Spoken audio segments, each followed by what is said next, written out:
Langit sore tampak kelabu, seolah turut menyelubungi hati Reza yang remuk redam. Di tangan kirinya, ia menggenggam secari kertas perjanjian yang baru saja ia tanda tangani, kontrak pernikahan. Bukan surat cinta, apalagi ikrar suci dari rasa suka. Tapi dokumen kaku yang menandai bahwa hidupnya akan berubah. Bukan karena cinta, tapi karena utang. "Reza, kamu yakin, nak?" tanya Bu Nurma, ibunya, dengan suara pelan dan lemah, dari ranjang tua di sudut kamar kontrakan. Wajahnya pucat, tubuhnya digerogoti penyakit gula yang makin parah, dan obat-obatannya sudah tak terbeli lagi sejak 2 bulan terakhir. "Ibu bisa cari cara lain. Kita bisa minta tolong ke pamanmu di kampung." Reza menoleh, tersenyum tipis sambil menyembunyikan gejolak hati yang berkecamuk. "Nggak usah, Bu. Reza udah besar. Reza bisa tanggung jawab. Yang penting ibu sehat. Urusan yang lain, biar Reza yang pikirin."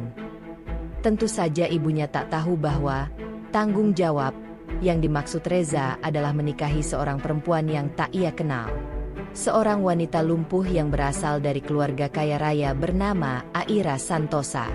Pewaris satu-satunya perusahaan properti raksasa yang sedang digoyang isu internal. Sebuah nama besar yang tak pernah ia bayangkan akan terikat dengannya, apalagi lewat ikatan pernikahan. Perjodohan ini ditawarkan bukan karena cinta, tapi karena utang. Ibu Reza meminjam uang pada rentenir atas nama pribadi. Namun ternyata utang itu berasal dari orang dalam keluarga Santosa. Saat tak mampu membayar dan diganggu tiap hari, tiba-tiba datang seorang pengacara keluarga Santosa, Pak Husni, menawarkan jalan keluar. "Jika Reza bersedia menikah dengan Aira, maka seluruh utang Anda akan kami lunasi. Reza juga akan diberi pekerjaan tetap dan tempat tinggal layak. Kami hanya minta satu hal, jaga Aira dengan baik. Jangan macam-macam. Dan jangan tanya alasan keluarga memilih Reza." Reza sempat menolak. Ia tak ingin pernikahan seperti itu. Tapi ketika melihat sang ibu semakin melemah, ketika ancaman dari penagih mulai membahayakan keselamatan ibunya, ia akhirnya pasrah. Ia menandatangani kontrak, tanpa sempat mengenal siapa calon istrinya, bahkan tanpa sempat bertemu langsung dengannya. Pernikahan itu digelar 3 hari kemudian. Cepat dan tertutup. Tak ada tamu dari pihak Reza, hanya perwakilan pengacara keluarga Santosa, beberapa orang asisten rumah tangga, dan satu saksi nikah yang dipilih sepihak oleh pihak Aira. Pernikahan itu tidak berlangsung di aula, bukan pula di rumah ibadah, tapi di ruang kaca besar di rumah keluarga Santosa yang sunyi dan dingin. Aroma mawar putih memenuhi udara, begitu kontras dengan suasana hati Reza yang kering dan canggung. Dan di sanalah Reza melihat Aira untuk pertama kalinya. Perempuan berambut hitam legam, kulitnya putih pucat seperti belum pernah terkena sinar matahari. Wajahnya cantik, tapi dingin. Matanya tidak menyiratkan kebahagiaan. Ia duduk di kursi roda berwarna perak, mengenakan gaun sederhana. Tak ada senyum, tak ada salam. Ia hanya mengangguk singkat saat penghulu memulai akad. Saat Reza mengucap ijab kabul, suaranya bergetar. Bukan karena gugup, tapi karena hati yang menolak kenyataan. "Aku terima nikahnya Aira Santosa binti Johar Santosa, dengan mas kawin seperangkat alat salat, dibayar tunai." Semua terjadi terlalu cepat. Setelah akad, tak ada sesi makan bersama, tak ada resepsi. Reza bahkan tak tahu harus bicara apa pada wanita yang kini sah menjadi istrinya. Malam itu, ia dibawa masuk ke kamar pengantin oleh pembantu rumah tangga. Kamarnya luas, mewah, tapi terlalu sunyi. Dindingnya putih bersih, tanpa hiasan. Di sudut kamar, Aira sudah duduk di kursi rodanya, memandangi jendela. Cahaya lampu menyinari wajahnya yang penuh bayangan. Reza berdiri kikuk di ambang pintu. "Aku, permisi, ini kamar kita." Aira tak menoleh. Suaranya pelan namun tajam. "Itu kamarmu," katanya sambil menunjuk pintu kecil di samping lemari besar. "Kita nggak perlu pura-pura jadi pasangan. Ini semua hanya formalitas." Reza mengangguk pelan, mencoba memahami. "Aku nggak butuh suami yang sok perhatian. Aku juga nggak butuh cinta. Kamu tinggal di sini, terima uang bulananmu, dan jaga ibumu. Itu saja." Reza masih berdiri kaku. "Aku nggak akan ganggu kamu." Aira tertawa pendek, dingin. "Bagus. Kamu juga sebaiknya nggak ikut campur urusanku." Malam itu, Reza duduk di tempat tidurnya sendiri. Kamar itu dingin meski AC mati. Di luar, suara hujan turun pelan. Ia memandangi foto ibunya yang ia simpan di dompet. Ia mengingat kembali masa kecilnya, bermain layangan, mengayuh sepeda tua, tidur beralaskan tikar. Semua terasa lebih hangat daripada malam ini di rumah megah ini. Ia baru saja menutup mata ketika mendengar suara pelan dari balik pintu. "Reza." Ia terdiam. Itu suara Aira. Perempuan itu tak menampakkan wajahnya. Ia hanya berkata dari balik pintu, "Mulai besok, kamu akan tahu kenapa aku menikahimu. Tapi jangan terlalu percaya pada siapapun di rumah ini. Bahkan pada orang yang paling terlihat baik." Sebelum Reza sempat menjawab, suara langkah kursi roda menjauh. Dan malam itu, untuk pertama kalinya, Reza merasakan dinginnya menikah bukan karena cinta, tapi karena hutang. Tapi ia tak tahu bahwa dari paksaan inilah hidupnya akan benar-benar berubah. Malam telah lewat tengah, tapi mata Reza belum terpejam. Kipas angin di langit-langit kamar berputar lambat, seolah ikut menirukan ritme pikirannya yang berputar-putar tanpa arah. Tempat tidur empuk yang seharusnya membuatnya nyaman, malah terasa seperti ranjang penghakiman. Ia masih memikirkan kalimat terakhir Aira sebelum menghilang di balik pintu. "Jangan terlalu percaya pada siapapun di rumah ini, bahkan pada orang yang paling terlihat baik." Kata-kata itu menggelitik pikirannya. Siapa yang dimaksud Aira? Dan mengapa ia terdengar seperti perempuan yang hidup dalam perangkap? Reza memutuskan bangkit. Ia membuka pintu kamar, melangkah pelan-pelan di lorong gelap rumah mewah itu. Setiap langkah seolah membawa ketegangan. Rumah yang tampak megah di siang hari, berubah menjadi dingin dan sunyi di malam hari. Seperti kuburan yang mahal. Saat sampai di dekat kamar Aira, ia mendengar suara samar. Bukan suara tangis, tapi suara bicara. Penasaran, ia mendekat pelan. Suara itu jelas milik Aira. "Aku tahu kamu rekayasa semuanya, Kak. Tapi kali ini aku nggak akan diam.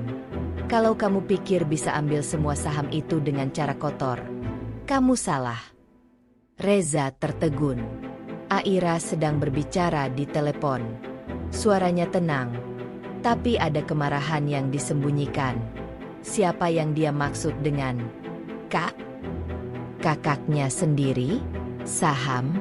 Reza berusaha tak membuat suara, tapi lantai kayu berderit di bawah kakinya. "Siapa di luar?" tanya Aira dari balik pintu. Suaranya mendadak curiga.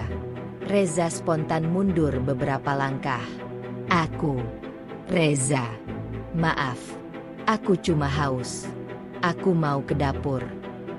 Hening beberapa detik, lalu pintu kamar terbuka pelan. Aira menatapnya, kali ini dari dekat. Wajahnya pucat, matanya tajam meski tubuhnya tampak lelah. "Kau nguping, ya?" "Enggak, aku." "Kau dengar berapa banyak?" Reza menunduk. "Cuma sedikit. Aku dengar soal saham. Aku nggak ngerti apa-apa." Aira menghela napas, lalu berkata, "Masuk sebentar." Reza ragu-ragu, tapi akhirnya melangkah masuk.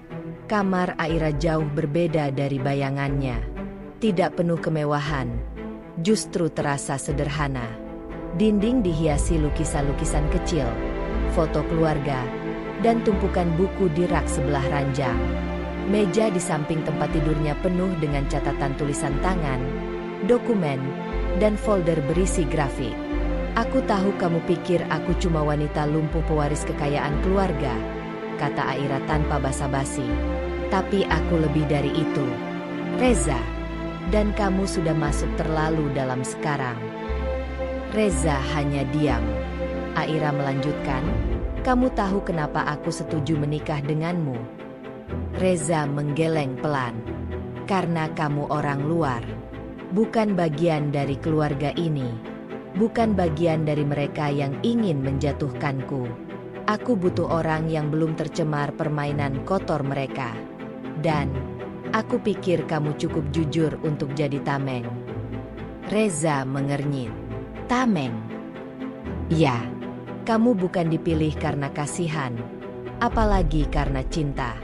Kamu dipilih karena kamu nggak punya apa-apa. Dan mereka pikir kamu bisa dikendalikan. Tapi mereka salah, kan?" Reza mulai merasa ada yang aneh. Ia bukan sekadar suami, pembayar utang. Ia dipasang sebagai bidak. Tapi oleh siapa? Keluarga Aira? Atau Aira sendiri? "Aku harus percaya kamu?" tanya Reza perlahan. Aira menatapnya lurus. "Aku tahu sulit percaya sama orang yang kamu nikahi karena paksaan. Tapi kalau kamu tinggal di sini, kamu harus tahu, tempat ini bukan rumah. Ini ladang perang." Ia menunjuk berkas di mejanya. "Ini semua bukti pengalihan saham yang dicurigai ilegal. Kakakku, Dinda, bersekongkol dengan tunangannya, Fadil. Mereka berusaha menguasai perusahaan dengan cara kotor. Papa dulu percaya sama mereka. Tapi aku punya bukti kalau kecelakaan yang bikin aku lumpuh bukan kecelakaan biasa." Jantung Reza berdetak cepat. "Dan kamu yakin kamu dijebak?" tanya Reza. Aira mengangguk. "Karena sebelum kecelakaan itu, aku sempat tahu bahwa papa mau menyerahkan seluruh wewenang perusahaan ke aku. Tapi setelah kecelakaan itu, semuanya berubah.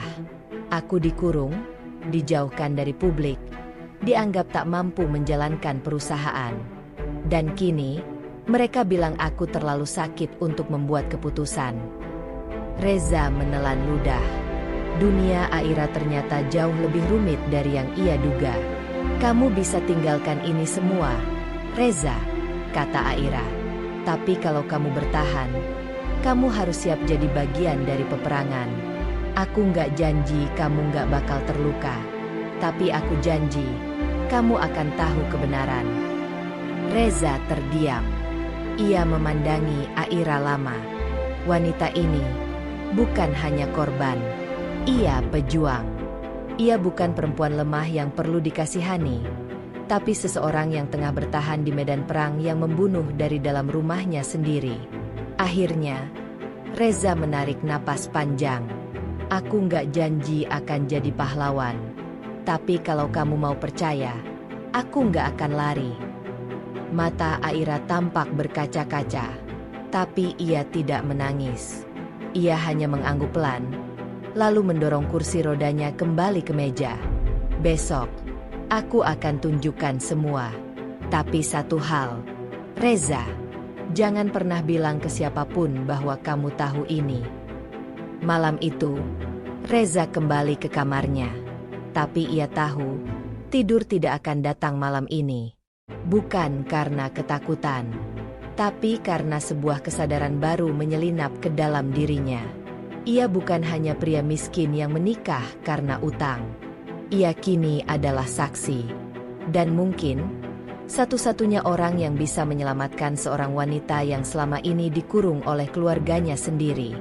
Pagi hari di rumah keluarga Santosa bukanlah pagi yang biasa. Tidak ada sapaan hangat dari penghuni rumah. Tak ada suara gelak tawa atau aroma sarapan yang menguar dari dapur seperti di rumah kebanyakan. Yang terdengar hanya langkah kaki para pekerja rumah tangga yang nyaris tak bersuara, dan desis pelan komunikasi antar staf lewat AirPC kecil mereka. Reza duduk di meja makan yang panjang, sendiri, dengan segelas teh dan sepotong roti panggang di depannya. Sesekali ia memandangi ruangan yang luas itu, penuh dengan perabot mahal yang terasa dingin dan tak bersahabat. Seolah-olah rumah ini hanya tempat untuk dilihat, bukan untuk dihuni. Seorang pelayan perempuan yang sejak semalam belum ia ajak bicara datang membawa piring tambahan. Wanita itu kira-kira berusia 30-an. Rambutnya disanggul rapi, dengan wajah datar yang sulit ditebak ekspresinya. "Mas Reza, kalau sarapannya kurang, bisa bilang saya," katanya singkat, sambil menaruh sepiring buah segar. "Namanya siapa, Mbak?" tanya Reza, berusaha membuka percakapan. "Wati, Mas," jawabnya singkat, lalu langsung berbalik. Tapi sebelum melangkah pergi, ia menoleh lagi, matanya tajam menatap Reza. "Mas Reza belum tahu banyak soal rumah ini, ya?" Reza menatapnya heran. "Maksudnya?" Wati tidak menjawab. Ia hanya memberi senyum samar, lalu berjalan cepat keluar dari ruang makan. Reza sempat berdiri hendak menyusul, tapi langkahnya terhenti saat melihat seseorang muncul dari lorong sebelah. Seorang wanita muda dengan penampilan elegan dan wangi parfum mahal. "Kamu suaminya Aira, ya?" ucap wanita itu dengan nada sinis. Reza langsung paham. Ini pasti Dinda, kakak tiri Aira. Wajahnya mirip Aira, tapi dengan aura yang jauh berbeda. Kalau Aira membawa keteduhan dan kesedihan yang tersembunyi, Dinda justru memancarkan kemewahan dan kekuasaan. "Saya Dinda, kakak tirinya Aira. Saya baru tiba dari Singapura. Cuma mampir sebentar. Mau lihat proyek baru keluarga kita." Ia menatap Reza dari atas ke bawah. "Jujur, saya nggak habis pikir papa memilih kamu buat Aira." Reza menegakkan badan, mencoba tetap sopan. "Saya hanya menjalani apa yang sudah diputuskan keluarga." Dinda mendekat, menyeringai. "Kamu pikir keluarga ini peduli sama menjalani? Semua hal di sini terjadi karena rencana. Bahkan siapa yang jadi suami Aira, itu pun dirancang. Tapi jangan terlalu GR. Jangan pikir kamu orang penting hanya karena kamu sekarang punya akses ke kamar adikku." Reza mulai merasa sesak di dada. Nada suara Dinda seperti menyeratkan lebih dari sekadar sindiran. Ia tahu Dinda menyimpan niat yang lebih besar dari yang terlihat. Dinda kemudian menepuk bahu Reza pelan, lalu berbisik, "Hati-hati ya, Mas. Di rumah ini, bukan hanya dinding yang punya telinga, tapi juga bantal, lemari, bahkan cermin. Jangan sembarangan bicara." Setelah berkata begitu, Dinda berlalu, menyisakan aroma parfum yang kuat dan kegelisahan yang lebih kuat lagi. Reza kembali ke kamarnya, tapi bukannya istirahat, ia mulai menelusuri seisi kamar. Ia membuka laci, mengamati dinding, bahkan memeriksa ventilasi. Ia ingin tahu, apakah benar ada kamera tersembunyi seperti yang Dinda sindir? Tak lama, Aira datang didorong oleh seorang perawat muda bernama Dian. Aira tampak sedikit pucat, namun tetap tenang. "Kamu udah ketemu Dinda, ya?" tanyanya begitu masuk kamar. Reza mengangguk. Dia bilang rumah ini penuh mata. Aira tertawa kecil, getir. "Itu bukan ancaman kosong. Sejak aku lumpuh, rumah ini dipenuhi kamera kecil, mikrofon tersembunyi, dan bahkan penjaga yang bukan cuma satpam. Aku dilarang punya ponsel sendiri. Semua akses internetku diawasi." Reza memandang Aira dalam-dalam. "Kenapa mereka sebegitunya? Kamu kan anggota keluarga." Aira menatap jendela, matanya kosong. "Aku bukan cuma anggota keluarga, Reza. Aku pemilik nama besar Santosa. Aku anak dari istri pertama papa yang meninggal karena serangan jantung saat aku remaja. Setelah mama meninggal, papa menikah lagi dengan ibu Dinda. Dan sejak itu, Aku seperti jadi beban. Sampai akhirnya, kecelakaan itu. Reza terdiam. Dinda dan Fadil ingin membuatku kelihatan tidak waras. Mereka mulai menyusupkan perawat palsu, mengganti obat-obatanku. Bahkan ada masa di mana aku nyaris overdosis karena dikasih pil yang bukan untukku. Dan papa? Tanya Reza hati-hati. Aira tertawa pahit. Papa terlalu sibuk menyelamatkan citra bisnisnya. Ketika aku minta tolong, dia malah bilang aku terlalu paranoid. Dia lebih percaya pada Dinda, yang terlihat luwes dan waras. Aku cuma dianggap anak yang trauma. Reza memegang tangan Aira. Lalu kenapa aku? Kenapa kamu yakin aku bisa bantu kamu? Aira memandangnya lekat. Karena kamu bukan siapa-siapa. Dan itu berarti kamu belum punya kepentingan apapun. Sore itu, Reza dan Aira duduk di taman belakang rumah yang luas. Mereka berbicara pelan. Reza mulai mencatat setiap nama, setiap peristiwa yang Aira ingat, tentang manajer perusahaan yang menghilang misterius, tentang asisten papa yang tiba-tiba bunuh diri, dan tentang flash disk merah yang pernah disembunyikan Aira sebelum kecelakaan. Flash disk itu isinya apa? Tanya Reza. Bukti, rekaman suara, dokumen pengalihan saham ilegal, dan surat wasiat asli papa yang dulu ingin diberikan padaku. Tapi setelah aku kecelakaan, semua menghilang. Reza mengangguk. Kita akan cari. Aku janji. Aira tersenyum kecil. Aku nggak butuh pahlawan. Reza, aku cuma butuh seseorang yang tidak akan ninggalin aku di tengah jalan. Dan saat itu juga, Reza merasa sebuah ikatan mulai tumbuh. Bukan karena kewajiban, bukan karena kontrak, tapi karena sebuah kesadaran bahwa di balik nama istri lumpuh yang dulu ia anggap sebagai beban, ternyata tersembunyi kekuatan yang luar biasa. Malamnya, Reza kembali ke kamar. Tapi sebelum ia sempat tidur, ia mendengar suara ketukan lembut di pintu. Ia membuka perlahan. Dian, si perawat muda, berdiri di depan pintu dengan wajah cemas. Mas Reza, saya tahu ini mungkin bikin Mas kaget. Tapi saya nggak bisa diam lagi. Saya dengar rencana Ibu Dinda dan Fadil. Mereka mau kirim Aira ke rumah sakit jiwa minggu depan. Alasannya, Aira mengalami gangguan kejiwaan dan membahayakan keluarga. Reza terbelalak. Apa? Dian menunduk. Tolong, Mas, selamatkan Bu Aira sebelum semuanya terlambat. Dan malam itu, Reza tahu, permainan sesungguhnya baru saja dimulai. Sejak pengakuan Dian semalam, tidur Reza benar-benar terganggu. Setiap suara kecil dari lorong, setiap langkah kaki di lantai atas, membuatnya curiga. Ia merasa berada dalam perang yang tak terlihat. Perang tanpa senjata, tapi penuh jebakan dan pengkhianatan. Pagi itu, Reza segera menghampiri Aira yang sedang duduk di taman belakang, menatap bunga yang tak pernah ia sentuh. Wajah Aira tampak biasa saja, tenang seperti air danau, padahal awan gelap sedang menyelimuti hidupnya. Kamu harus tahu, kata Reza pelan, sambil duduk di sebelahnya. Dian dengar rencana Dinda. Mereka mau kirim kamu ke rumah sakit jiwa minggu depan. Aira tidak kaget. Justru ia menoleh dengan tatapan kosong yang mengejutkan Reza. Akhirnya mereka benar-benar melakukannya. Ya? Gumamnya pelan.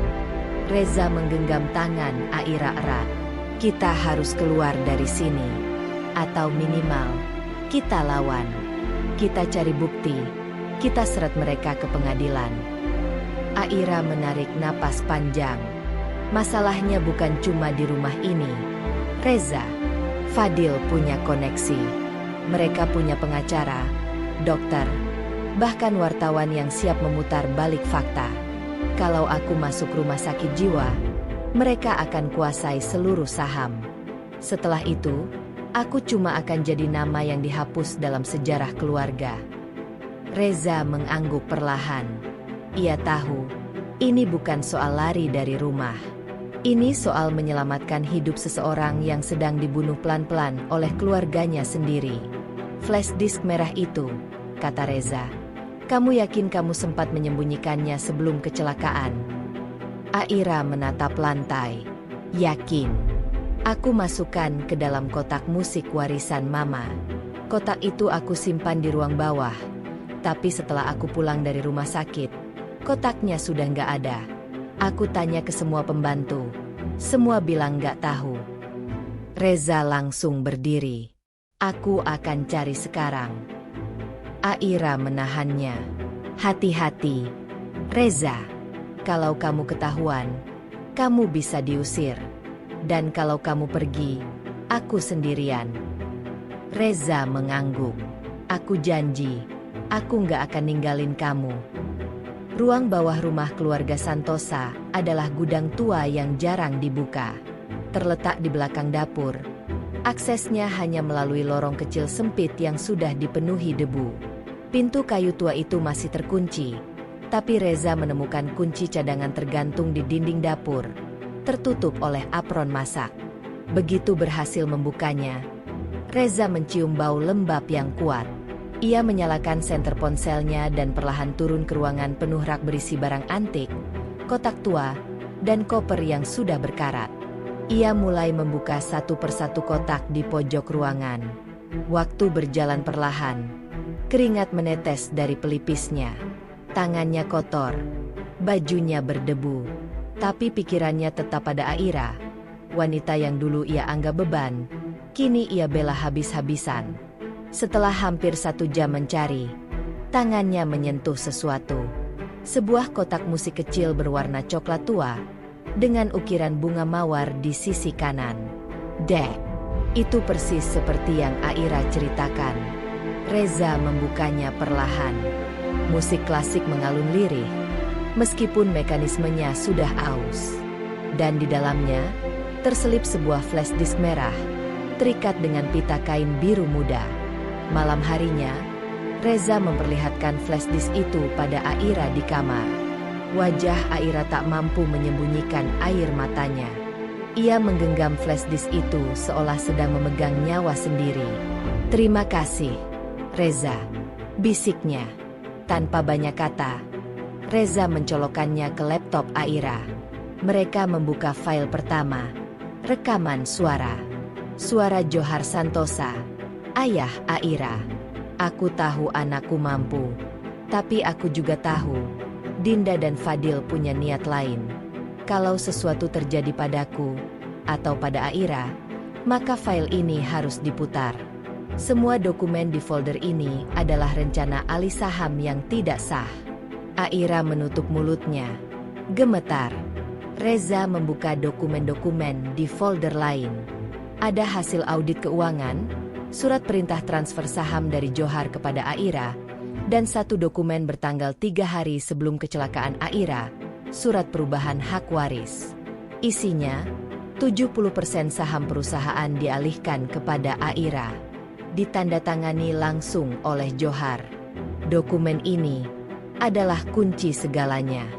Tapi kegembiraan mereka tak berlangsung lama. Ketika Reza hendak menyimpan file ke hard drive tambahan, tiba-tiba lampu kamar mati. Laptop mati seketika. Suasana hening. Pemadaman? Tanya Reza heran. Aira langsung panik. Enggak, Reza.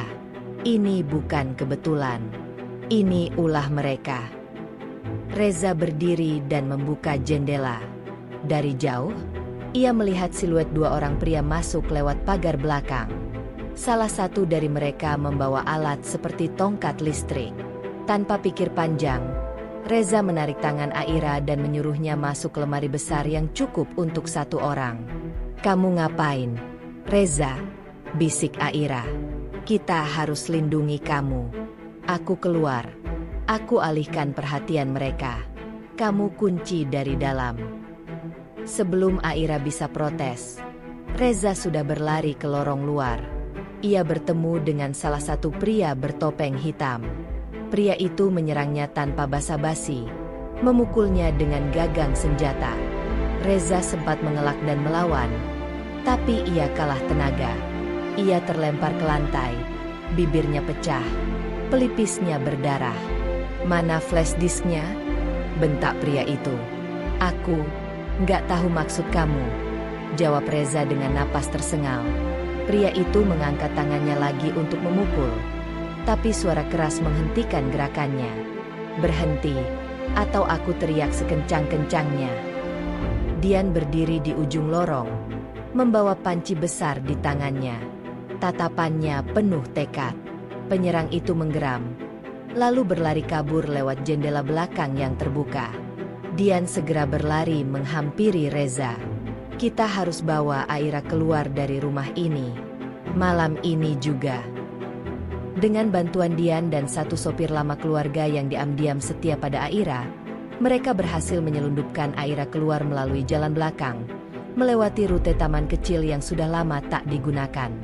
Aira disembunyikan di dalam mobil box yang biasa dipakai untuk antar makanan catering. Sementara Reza menahan luka dan amarah. Perang sudah dimulai. Tapi kali ini mereka punya senjata. Dan Reza tahu, jika ingin menyelamatkan Aira sepenuhnya, ia harus mengungkapkan semuanya ke publik. Bukan hanya demi Aira, tapi demi kebenaran yang selama ini dibungkam oleh kekuasaan dan keluarga yang pura-pura bermoral. Mobil box yang membawa Aira berhenti di sebuah rumah sederhana 2 lantai di pinggiran kota Bogor. Hujan deras baru saja reda, menyisakan tanah basah dan aroma pohon-pohon pinus di sekitarnya. Rumah itu tampak biasa saja, cat dindingnya kusam, pagar besi berderit saat dibuka. Namun, bagi Aira dan Reza, tempat itu seperti satu-satunya ruang aman di dunia yang sedang memusuhi mereka. Dian turun lebih dulu, mengecek sekeliling. Tak ada mobil mencurigakan. Tak ada motor yang mengikuti sejak dari Jakarta. Semuanya tampak aman, setidaknya untuk malam itu. "Masuk cepat," katanya pada Reza yang membantu Aira turun dari mobil. Reza menggendong Aira dengan hati-hati. Tubuh Aira lebih ringan dari dugaannya, dan saat gadis itu menyandarkan kepala di bahunya, ada sesuatu yang menusuk pelan di hati Reza. Bukan karena iba, tapi karena rasa tanggung jawab yang tumbuh perlahan, jauh melebihi kontrak pernikahan mereka. Rumah itu adalah milik Pak Burhan, sopir keluarga Santosa yang sudah puluhan tahun mengabdi sebelum akhirnya pensiun. Ia pernah menjadi sopir pribadi Johar Santosa, dan menurut Aira, satu-satunya orang tua yang benar-benar menyayanginya setelah ibunya meninggal dunia. Pak Burhan membuka pintu dengan wajah terkejut, lalu berlinang air mata saat melihat Aira. "Ya Allah, Neng Aira, akhirnya bisa keluar juga kamu, ya?" Ia memeluk Aira sejenak, lalu menuntun mereka masuk. "Cepat masuk, kita bicara di dalam. Kalau Fadil tahu kamu kesini, habis semua orang di rumah itu." Setelah Reza memastikan Aira duduk nyaman di sofa dan Pak Burhan menyiapkan teh hangat, mereka mulai bicara. "Saya sudah curiga dari dulu," kata Pak Burhan, duduk bersandar dengan wajah lelah. "Sejak kecelakaan Neng Aira, kelakuan orang-orang di rumah itu berubah drastis. Terutama Dinda. Anak itu manis di luar, tapi dalamnya, iblis." Aira menunduk. "Bapak masih ingat hari itu? Hari saat aku kecelakaan?" Pak Burhan mengangguk. "Jelas ingat. Neng Aira maksa nyetir mobil sendiri malam-malam. Katanya mau ambil berkas penting di kantor. Tapi waktu saya keluar garasi, rem mobil Neng udah blong. Saya lapor ke Pak Johar. Tapi entah kenapa, semua CCTV hilang. Sopir jaga malam diberhentikan, dan kamu dibilang ceroboh." Aira menggigit bibirnya. Reza bertanya, "Apa Bapak tahu tentang flash disk merah itu?" Pak Burhan mengangguk. "Itu berkas penting warisan. Pak Johar titipkan ke saya dulu, tapi beliau minta saya simpan di kotak musik warisan mendiang istri pertama. Saya lakukan sesuai permintaan. Tapi setelah kecelakaan Neng, semua kamar diobrak-abrik. termasuk gudang bawah. Saya takut. Saya pura-pura nggak tahu. Reza mengangguk. Kami sudah temukan flash disknya. Isinya rekaman dan dokumen asli waris. Pak Burhan menatap Reza dengan kagum. Alhamdulillah. Akhirnya. Tapi kalian harus hati-hati. Fadil bukan orang sembarangan. Dia punya kaki tangan di kepolisian. Bahkan beberapa media.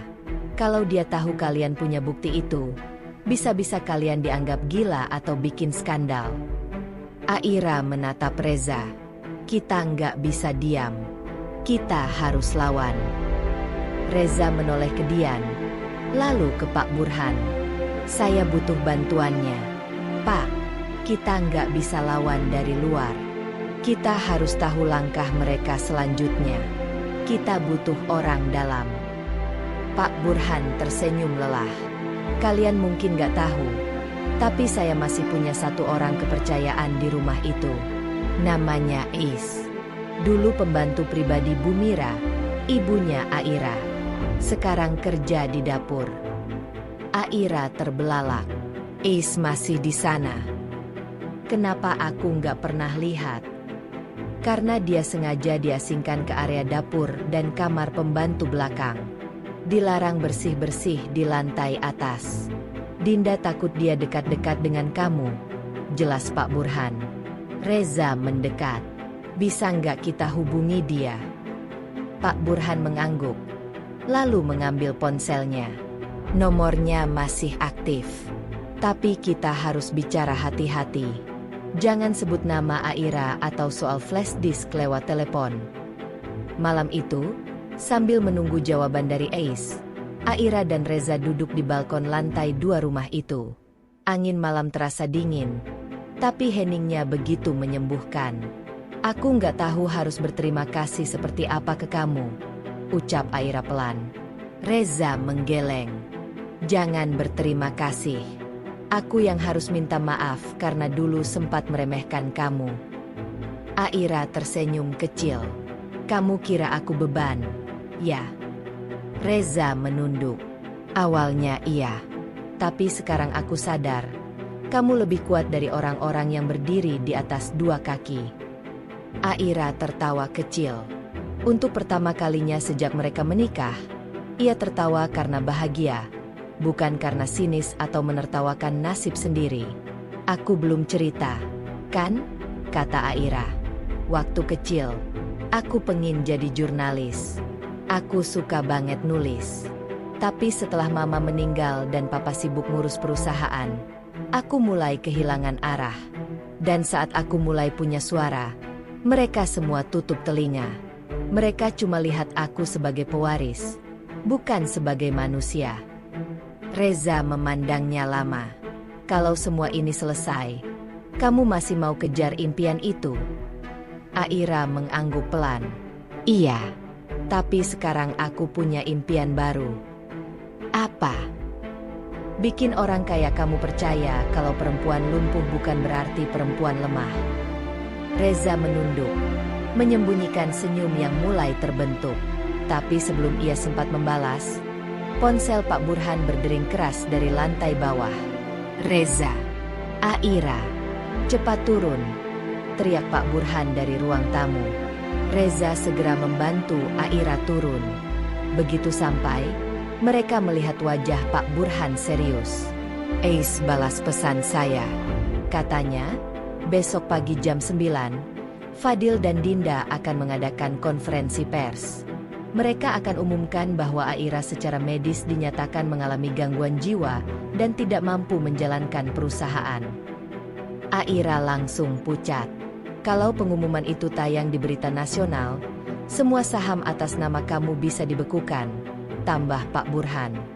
Reza mengepalkan tangan. Kita harus buru-buru lawan.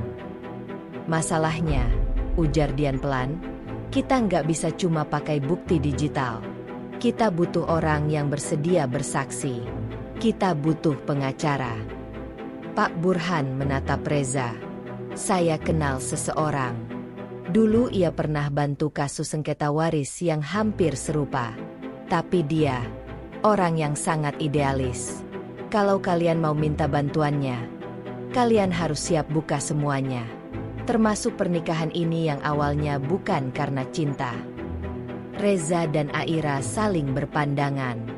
Dan saat itu, mereka tahu, mereka tak punya waktu untuk ragu. Tos. Reza menatap secarik surat di tangannya. Surat panggilan dari singgasana hukum yang bernama Counsel of Partners. Ruang praktik mereka bukan sembarang kantor pengacara. Lobi gedung 5 lantai itu berlapis marmer, lampu kristal, dan resepsionis berhiasan rambut pirang palsu yang entah sedang menatap cemberut. Surat itu amat resmi, jumlah halaman lengkap, cap, tanda tangan, dan stempel, semuanya tidak samar. Reza menarik napas panjang. Ini bukan lagi urusan keluarga kecil yang berjuang di jalanan. Ini perang di arena hukum elit.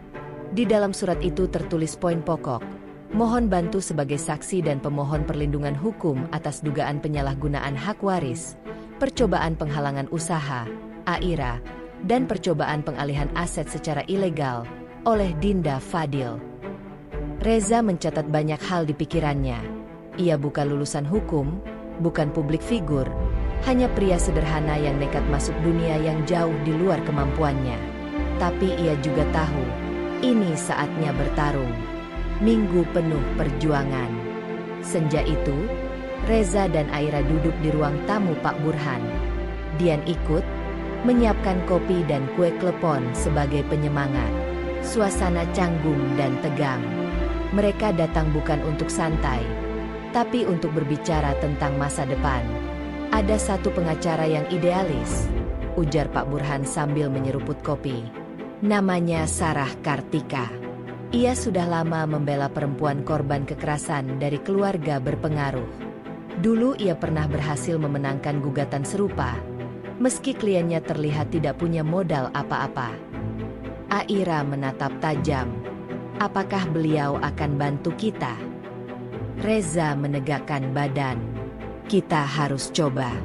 Bisa jadi pintu kecil untuk buktikan kebenaran. Pak Burhan mengangguk. Tapi wanita itu punya prinsip. Dia hanya bantu jika korban punya bukti kuat dan kesiapan mental. Tidak ada kompromi. Malam itu, mereka berburu bukti yang belum terekam. Foto kondisi Aira setelah kecelakaan, surat dokumen perubahan saham sebelum dan sesudah kecelakaan, saksi-saksi seperti pembantu rahasia dan tetangga rumah yang sempat melihat mobil tua mencurigakan sebelum kejadian itu. Dian menghubungi Ais, si pembantu yang diam-diam masih menyimpan loyalitas kepada Aira. Lewat WhatsApp, Ais mengirim foto slip ban milik keluarga, dana besar yang ditransfer dari rekening Aira ke rekening Fadil dalam rentang waktu sebelum dan sesudah kecelakaan. Juga beberapa foto CCTV mobil malam itu. Reza menunduk. Ini karena Ais. Dian menangis pelan. Dia ingin keluarganya selamat. Dia takut dijebloskan kalau menolak. Pertemuan dengan pengacara. 2 hari kemudian, mereka bertiga, Reza, Aira, dan Bu Surti, bertemu dengan Sarah Kartika di kantornya. Sarah adalah sosok tegas, cerdas, dan wajah seriusnya memberi pantulan resolusi yang dalam. Apa kalian sudah siap? Tanyanya tanpa basa-basi. Reza menatap Aira. Aira menatap tangan yang menggenggam flash disk. Kami siap. Jawab Aira mantap. Aku ingin bicara ke pengadilan. Aku ingin semua orang tahu, tidak ada perempuan yang layak dihancurkan karena dia duduk di kursi roda. Sarah mencatat perlahan. Baik, saya akan bantu kalian menyiapkan surat tuntutan, bukti, saksi, dan strategi publikasi media agar tidak diselewengkan. Reza menenggang genggaman tangan Aira. Di dalam hatinya, keduanya sedang membangun harapan besar. Ancaman yang makin nyata. Tapi langkah itu bukan tanpa risiko. Seminggu kemudian, sebuah amplop coklat tiba di alamat diam tempat Aira menginap. Di dalamnya terdapat satu kartu USB, berisi video rekaman dari dalam rumah Santosa. Tombau dari seorang satpam yang sedang merekam Aira dan Reza berdiskusi serius. sambil bicara, "Kalian mau jadi martir? Siap saja hilang atau dikriminalisasi." Reza menelan ludah. Ini ancaman nyata. Mereka semua panik. Sarah menenangkan. Itu bagian dari kampanye musuh. Tapi sekarang publik tahu soal Aira. Nilai simpati itu bisa jadi kekuatan jika kita mengelolanya. Malam itu, Reza dan Aira duduk berdua di halaman belakang. Bulan sederhana dan suara jangkrik jadi saksi bimbang mereka. "Aku takut, Reza," bisik Aira. "Kalau aku masuk rumah sakit jiwa, entah berapa lama mereka akan tahan aku." Reza mengangkat dagunya. "Kalau itu terjadi, aku akan nembus pengadilan hak asasi. Aku akan beritakan langsung ke luar negeri kalau perlu." Aira memeluknya erat. "Aku nggak percaya awalnya. Tapi sekarang, aku punya kamu." Konferensi pers kilat. 2 minggu kemudian, Sarah mengatur konferensi pers spontan di kantor media lokal. Undangan dikirim lewat email dan pesan singkat kepada para wartawan independen. Judulnya, "Pernikahan yang dibayar utang dan dugaan penyalahgunaan hak waris. Kedua sisi kisah Aira Santosa." Di panggung kecil, Aira duduk di kursi roda, dengan Reza dan Sarah berdiri di sampingnya. Mikrofon kecil merekam suaranya. "Saya dinikahi bukan karena cinta, tapi karena utang. Saya dikendalikan, disepelekan, dijebak. Saya butuh keadilan." Serentak, wartawan mengarahkan kamera. Suara klik, ledakan lampu kilat, dan tanya jawab memecah ketegangan. Tapi yang lebih penting, publik mulai mendengar suara Aira, suara yang selama ini dibungkam. Tantangan media sosial. Malam harinya, tagar Justice for Aira mulai ramai di Twitter dan Facebook. Netizen mendukung, tapi ada juga yang memprovokasi, menuduh formasi drama atau gimmick murahan. Reza membalas satu persatu tanggapan jahat, menjaga citra Aira tetap jernih. Di rumah, mereka melihat layar TV yang menayangkan talk show tengah malam. Kalau benar ini drama, kenapa sarjana hukum seperti Sarah yang urus? Ini bukan pengadilan sinetron. Ini pengadilan negara. Aira menunduk, menahan haru. Reza memeluknya. Kejutan tak terduga. Namun, pada malam ke-20 perjuangan itu, muncul pesan WhatsApp baru ke ponsel Sarah. "Saya saksi yang kalian cari. Saya pernah bersama mobil ketika kecelakaan Neng Aira terjadi. Jika kalian masih percaya, saya mau bicara esok di kantor polisi Bogor."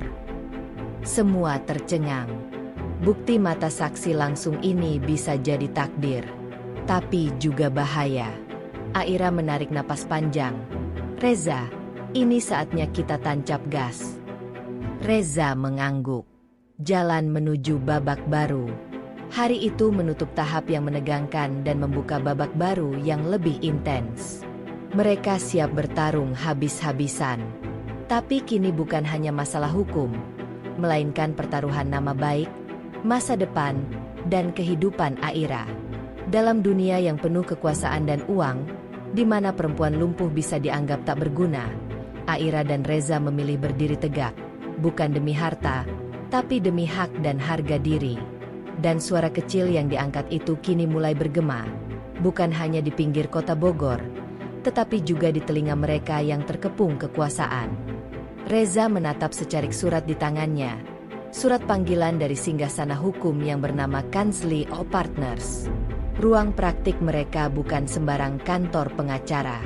Lobi gedung 5 lantai itu berlapis marmer, lampu kristal, dan resepsionis berhiasan rambut pirang palsu yang entah sedang menatap cemberut. Surat itu amat resmi, jumlah halaman lengkap, cap, tanda tangan, dan stempel, semuanya tidak samar. Reza menarik napas panjang. Ini bukan lagi urusan keluarga kecil yang berjuang di jalanan. Ini perang di arena hukum elit. Di dalam surat itu tertulis poin pokok. Mohon bantu sebagai saksi dan pemohon perlindungan hukum atas dugaan penyalahgunaan hak waris. percobaan penghalangan usaha, Aira, dan percobaan pengalihan aset secara ilegal oleh Dinda Fadil.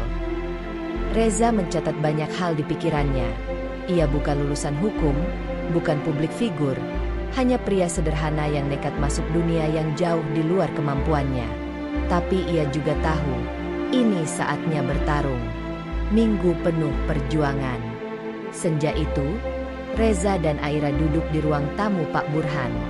Dian ikut, menyiapkan kopi dan kue klepon sebagai penyemangat.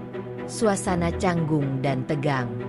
Mereka datang bukan untuk santai, tapi untuk berbicara tentang masa depan. Ada satu pengacara yang idealis, ujar Pak Burhan sambil menyeruput kopi. Namanya Sarah Kartika. Ia sudah lama membela perempuan korban kekerasan dari keluarga berpengaruh. Dulu ia pernah berhasil memenangkan gugatan serupa, meski kliennya terlihat tidak punya modal apa-apa. Aira menatap tajam. Apakah beliau akan bantu kita? Reza menegakkan badan. Kita harus coba. Bisa jadi pintu kecil untuk buktikan kebenaran.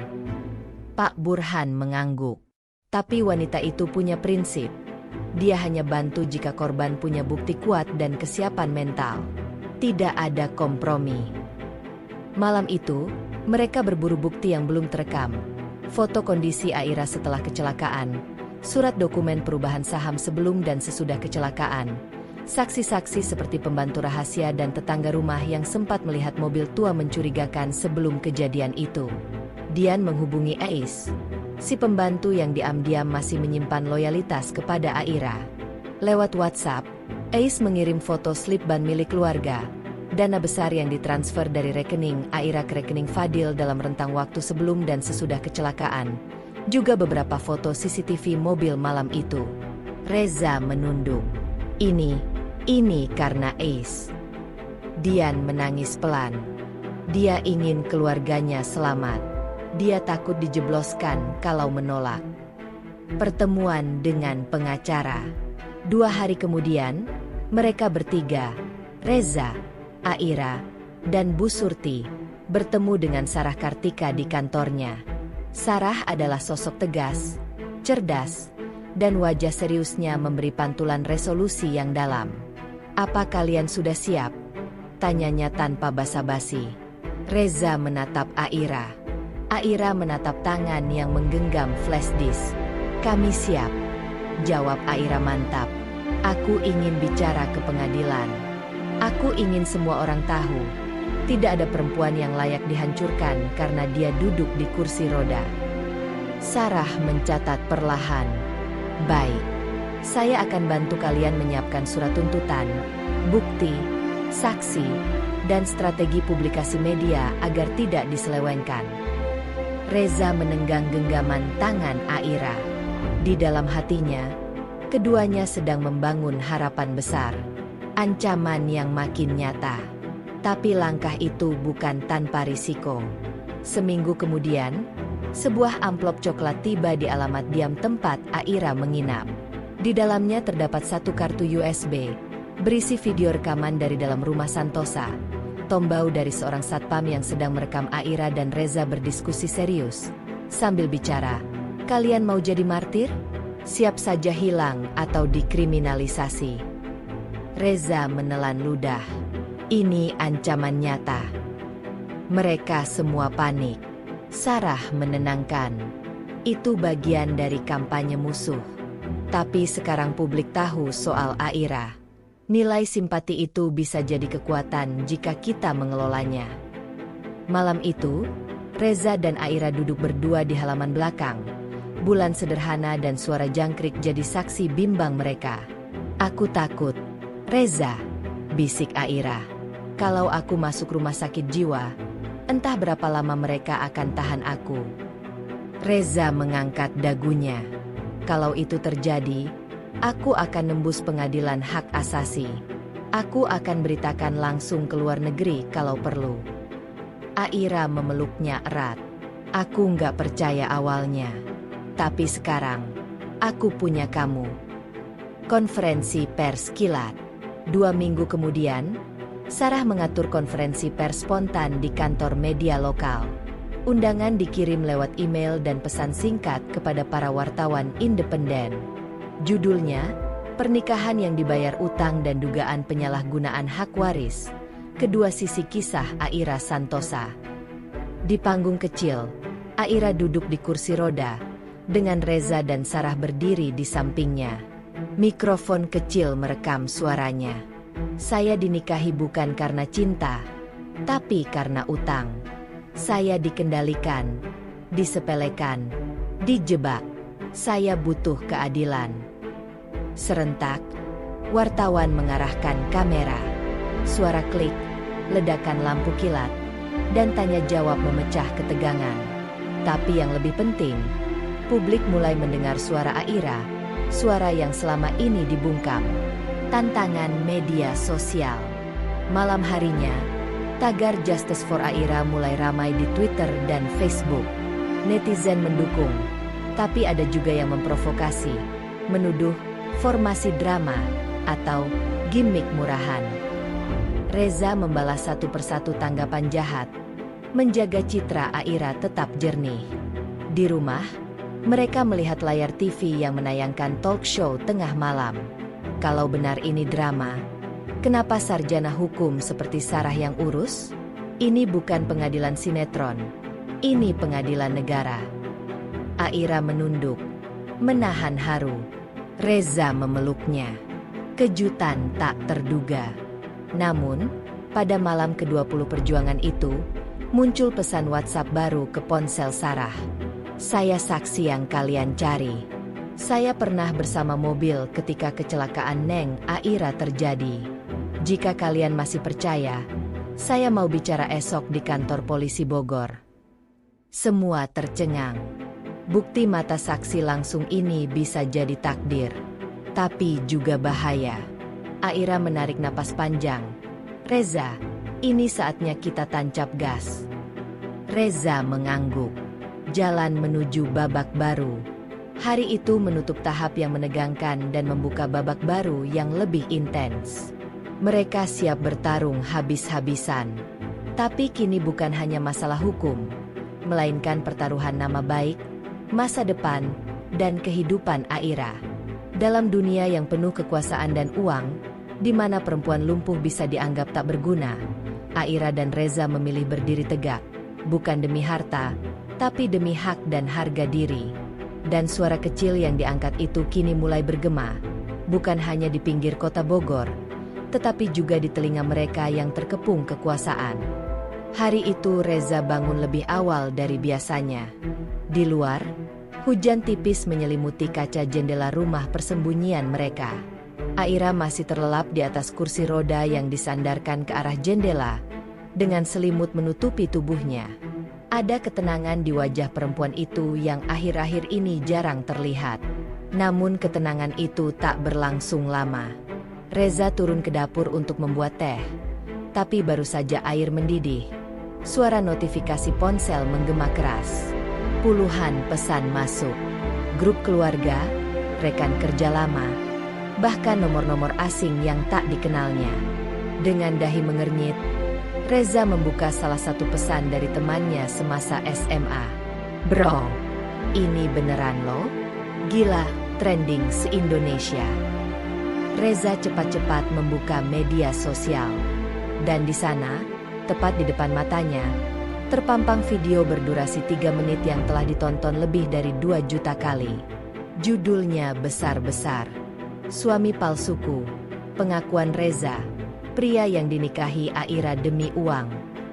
Tangannya bergetar saat menekan play. Video itu berisi potongan rekaman CCTV kantor pengacara milik keluarga Santosa, saat Reza pertama kali menandatangani kontrak pernikahan dengan Aira. Ada pula potongan dari wawancara Fadil dengan media gosip, lengkap dengan ekspresi sedih palsunya.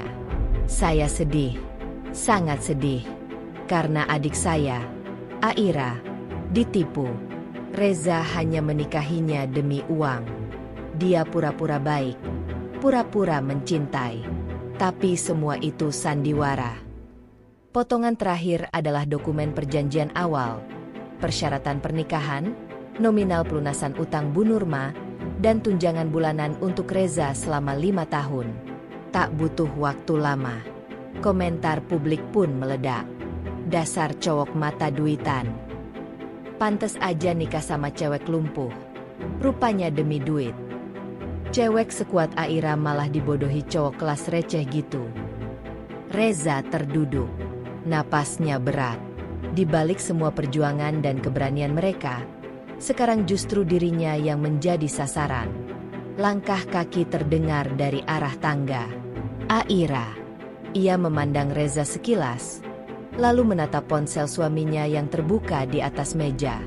Tak perlu waktu lama baginya untuk memahami semuanya.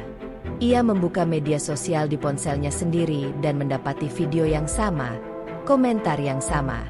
Namun yang membuat dadanya lebih sesak adalah tatapan Reza yang penuh rasa bersalah. Jadi, semua yang dikatakan mereka itu benar. Suara Aira gemetar. Reza menunduk. Iya. Awalnya. Iya. Tapi setelah aku mengenalmu, semua berubah. Aira. Dengar. Aira mengangkat tangannya, menyuruhnya diam. Kenapa kamu gak pernah cerita dari awal? Kenapa kamu sembunyiin ini dariku? Reza, aku pikir kita udah saling percaya. Aku takut kehilangan kamu. Reza terdengar lirih. Aku takut kalau kamu tahu alasan sebenarnya aku menikah, kamu bakal benci aku. Air mata Aira jatuh tanpa bisa ditahan. Dan kamu pikir aku lebih senang tahu lewat media? Lewat orang-orang yang membenciku? Reza terdiam. Dari arah ruang tamu, suara berita televisi terdengar makin keras. Sarah dan Dian baru saja datang membawa tumpukan dokumen. Tapi ekspresi mereka sudah berubah begitu melihat wajah Aira dan Reza. Kita kena, ujar Sarah. Ini bukan sekadar serangan personal. Ini strategi besar buat hancurin kredibilitas Aira. Kalau suami kamu dianggap penipu, pengakuan kamu juga bisa diragukan. Dian menambahkan, 1 jam lalu, Dinda dan Fadil mengajukan permohonan ke pengadilan, pembekuan warisan Aira atas dasar manipulasi pernikahan. Aira menggeleng pelan, napasnya tercekat. Aku nggak peduli soal warisan, tapi aku kecewa sama orang yang kupikir akan tetap jujur meskipun dunia kita jungkir balik. Reza tak bisa berkata apapun. Ia tahu, dalam satu pagi, semua perjuangannya bisa hancur hanya karena satu kesalahan. Diam. Malam harinya, Reza duduk sendiri di beranda belakang. Hujan turun deras kali ini. Angin meniup halaman kosong dengan dingin. Pak Burhan duduk di sampingnya, menyodorkan sebatang rokok. Dulu aku pernah kecewa sama majikan sendiri, Za, katanya pelan. Karena mereka lebih percaya pengacara ketimbang sopir tua kayak aku. Tapi aku belajar satu hal. Dalam hidup ini, kepercayaan itu mahal. Dan kalau udah hancur, susah banget dibangun lagi. Reza menunduk. Aku nggak pernah niat bohong, Pak. Aku tahu. Tapi niat baik nggak cukup. Kamu harus buktikan, dan mungkin kamu harus kehilangan dulu sebelum bisa menebus semuanya. Keesokan harinya, publikasi demi publikasi terus menghantam Aira dan Reza.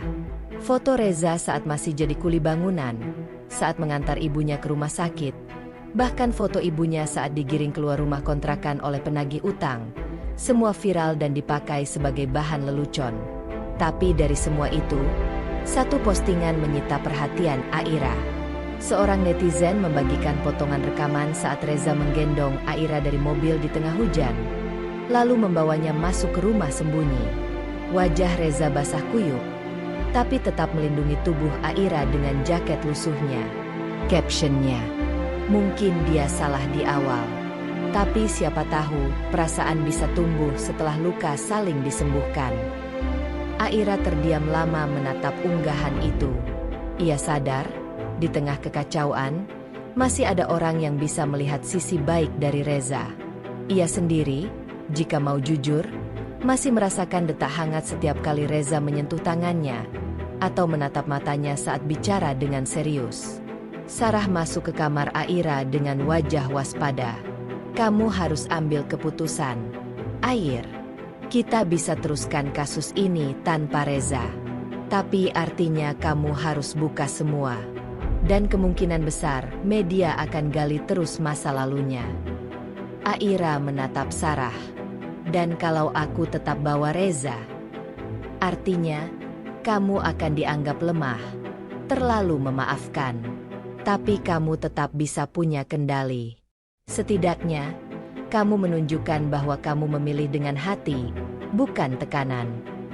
Malam itu, Aira meminta bicara empat mata dengan Reza. Aku kecewa, katanya pelan. Tapi aku juga sadar, kita semua manusia. Kita bisa salah. Dan mungkin aku juga salah karena berharap terlalu cepat. Reza menatapnya penuh harap.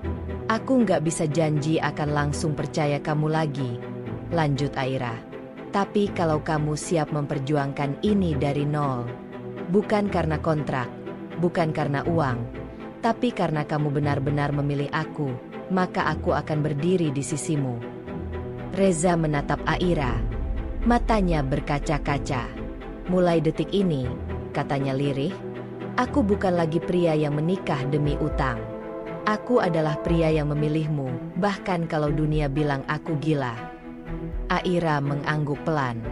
Baik, kita mulai dari sini. Sidang pertama kasus warisan Aira Santosa digelar di Pengadilan Negeri Jakarta Selatan pagi itu. Meski hujan mengguyur ibu kota sejak subuh, para wartawan tetap memenuhi halaman depan pengadilan.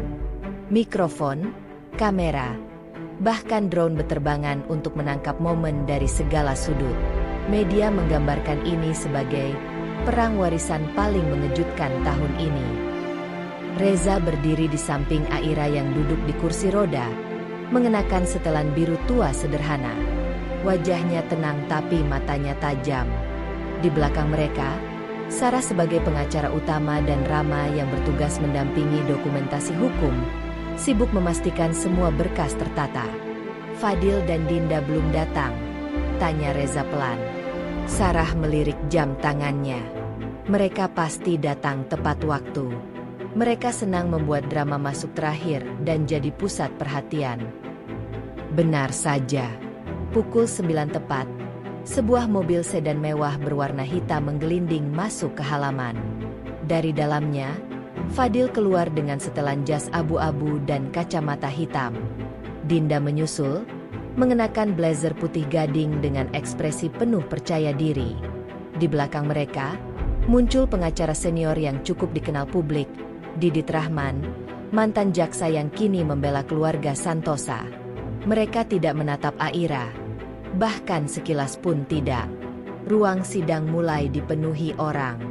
Tak hanya jurnalis dan keluarga pihak penggugat dan tergugat, beberapa mahasiswa hukum dan LSM juga hadir untuk memantau jalannya kasus yang disebut sebagai simbol perlawanan terhadap manipulasi kekuasaan dalam keluarga konglomerat. Sidang dimulai. Ketukan palu hakim membuka pertarungan yang sesungguhnya. Majelis hakim, kami dari pihak tergugat memiliki bukti bahwa surat wasiat asli milik almarhum Bapak Johar Santosa telah dipalsukan dan digantikan oleh versi yang dimanipulasi untuk menjadikan Aira Santosa sebagai ahli waris tunggal.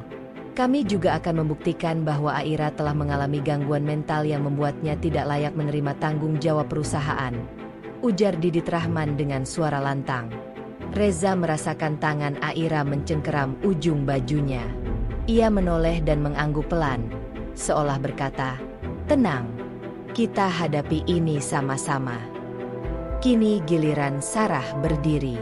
Yang mulia, kami memiliki rekaman suara asli dari almarhum Johar Santosa yang menyatakan keinginannya menjadikan Aira sebagai satu-satunya ahli waris. Selain itu, kami punya bukti adanya sabotase kendaraan yang menyebabkan Aira mengalami kelumpuhan. Saksi-saksi siap kami hadirkan. Hakim mencatat.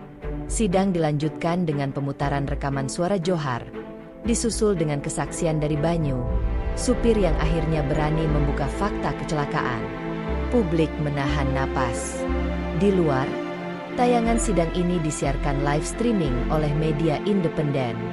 Namun saat semuanya tampak berpihak pada Aira, Fadil memberikan kejutan.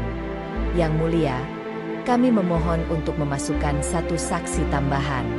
Ia adalah wanita yang mengenal Reza jauh sebelum menikah dengan Aira dan memiliki informasi yang relevan terhadap motif sebenarnya dari pernikahan mereka. Pintu ruang sidang terbuka. Seorang perempuan bertubuh mungil masuk, mengenakan kemeja krem dan celana panjang hitam. Rambutnya diikat rapi. Tatapan matanya menusuk. Reza membelalak. Nadia. Aira melirik Reza, kebingungan. Siapa dia? Reza menggigit bibir. Ia tak sempat menjawab, karena Nadia sudah duduk di kursi saksi dan bersiap bicara. Saya Nadia, mantan tunangan Reza. Kami berencana menikah 2 tahun lalu, tapi mendadak, dia menghilang. Setelah saya cari tahu, ternyata dia menikahi Aira Santosa. Itu mengejutkan saya. Karena sebelumnya, Reza sendiri pernah bilang, dia tak ingin menikahi perempuan yang cacat atau penyakitan. Aira terdiam. Jantungnya mencelos. Nadia melanjutkan. Reza pernah curhat kepada saya tentang utang ibunya. Dan betapa dia butuh uang besar dalam waktu cepat.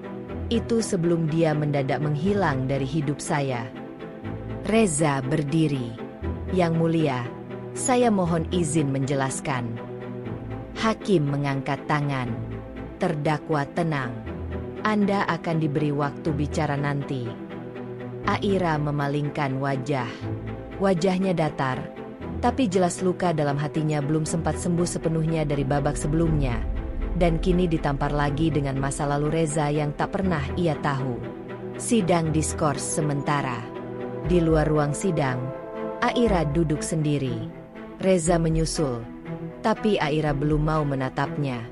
Aku bisa terima kamu menikahiku karena utang, Reza, ucapnya tanpa memandang.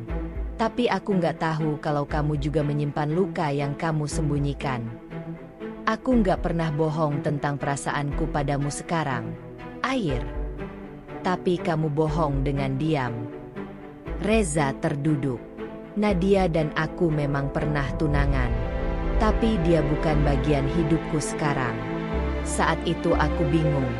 Panik. Aku gagal sebagai anak. Gagal sebagai tunangan. Gagal sebagai laki-laki.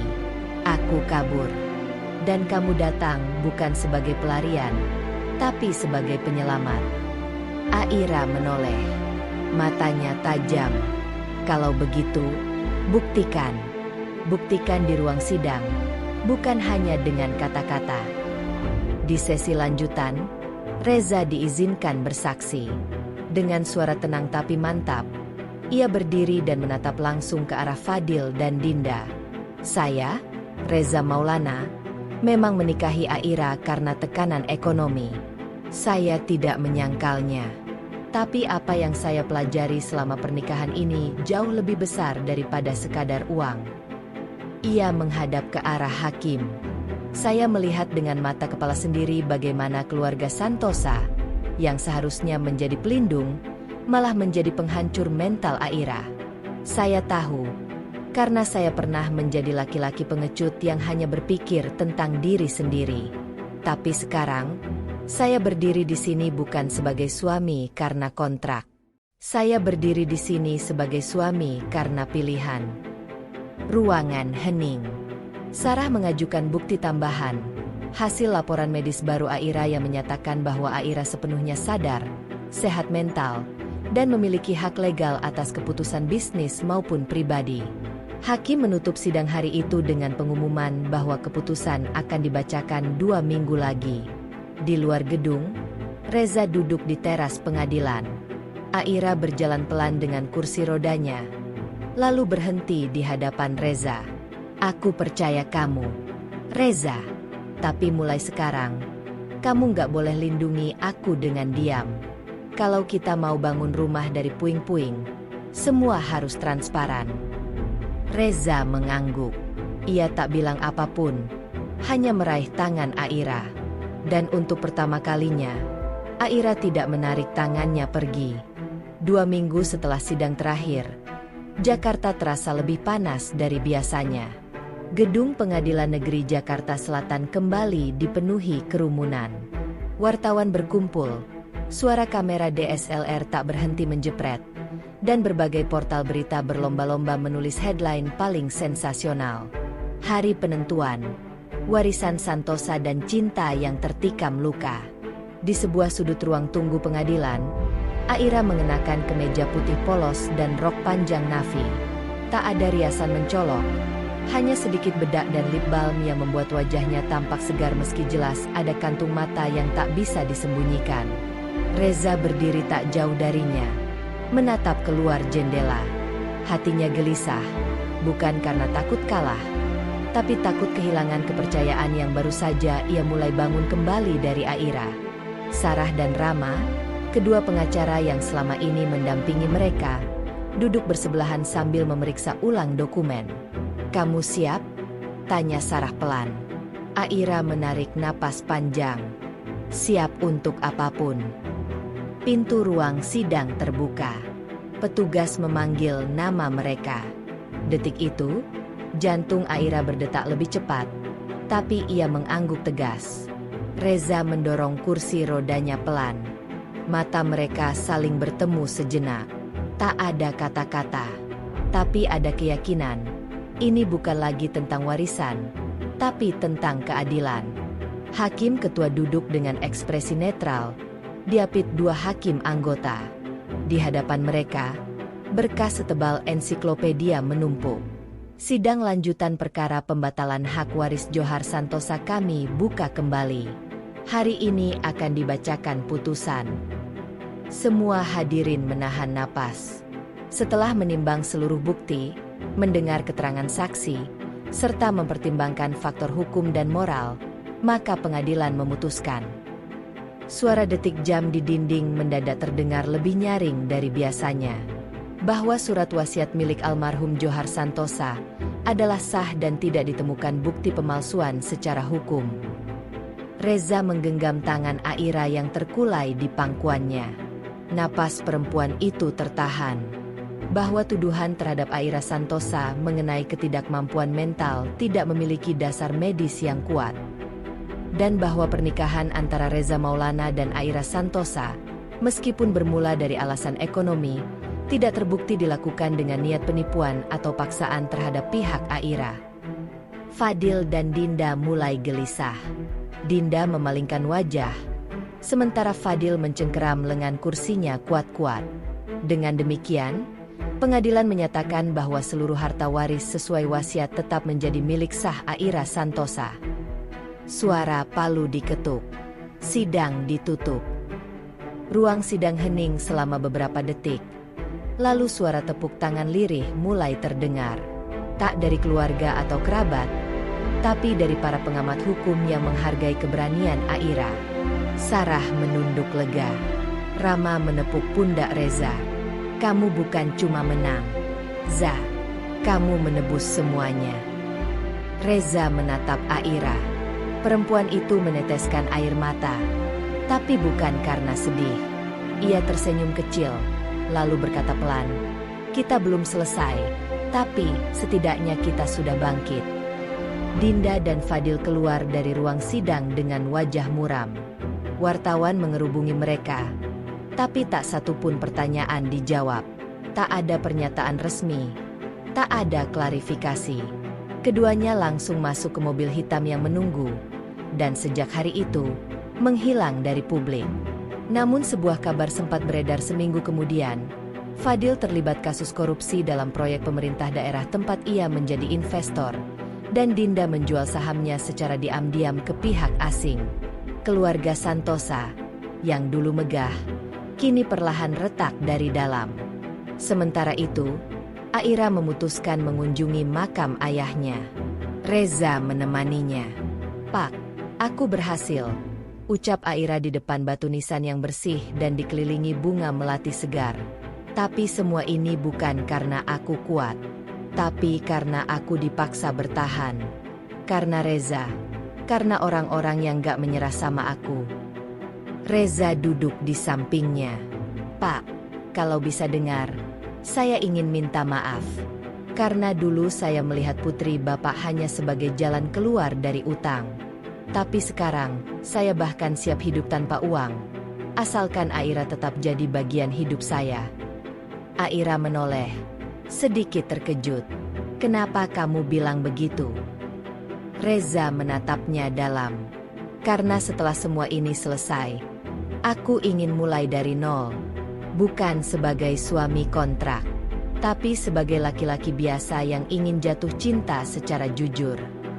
3 bulan kemudian, Aira merombak manajemen perusahaan. Ia memecat semua orang yang terlibat dalam penyembunyian surat wasiat dan mengangkat beberapa pegawai lama yang setia sebagai direksi baru. Ia juga mendirikan yayasan sosial untuk perempuan korban kekerasan keluarga dengan Reza sebagai salah satu relawan aktif. Perlahan, Aira tak hanya menjadi simbol kekuatan, tapi juga ikon perempuan tangguh yang bangkit dari keterpurukan. Hubungan Aira dan Reza tak langsung kembali sempurna, tapi mereka memutuskan untuk membangun ulang semuanya. Tanpa paksaan, tanpa kontrak. Sore itu, di balkon rumah kecil milik Aira di pinggiran Bogor, Reza membawa 2 cangkir teh panas. Mau kemana malam ini? Tanya Aira sambil tersenyum. Reza duduk di sebelahnya. Aku dengar langit bakal cerah. Gimana kalau kita lihat bintang? Bintang bisa dilihat dari sini juga. Tapi dari pelataran hati kamu, pasti lebih indah. Aira tertawa pelan, lalu menatap mata Reza. Kamu ini bisa aja. Reza menunduk sebentar, lalu mengeluarkan kotak kecil dari sakunya. Aku tahu kita sudah menikah secara hukum. Tapi boleh nggak? Kali ini aku ngelamar kamu sebagai Reza yang sesungguhnya, tanpa utang, tanpa paksaan. Cuma karena aku cinta kamu. Aira terdiam.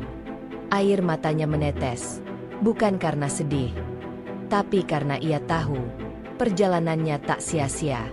Dengan tangan yang gemetar namun mantap, ia menjawab, "Iya, aku mau."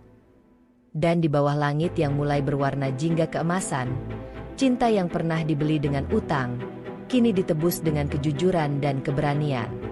Bukan akhir dari segalanya, tapi awal dari kehidupan yang benar-benar baru. Selesai tanda centang putih tebal.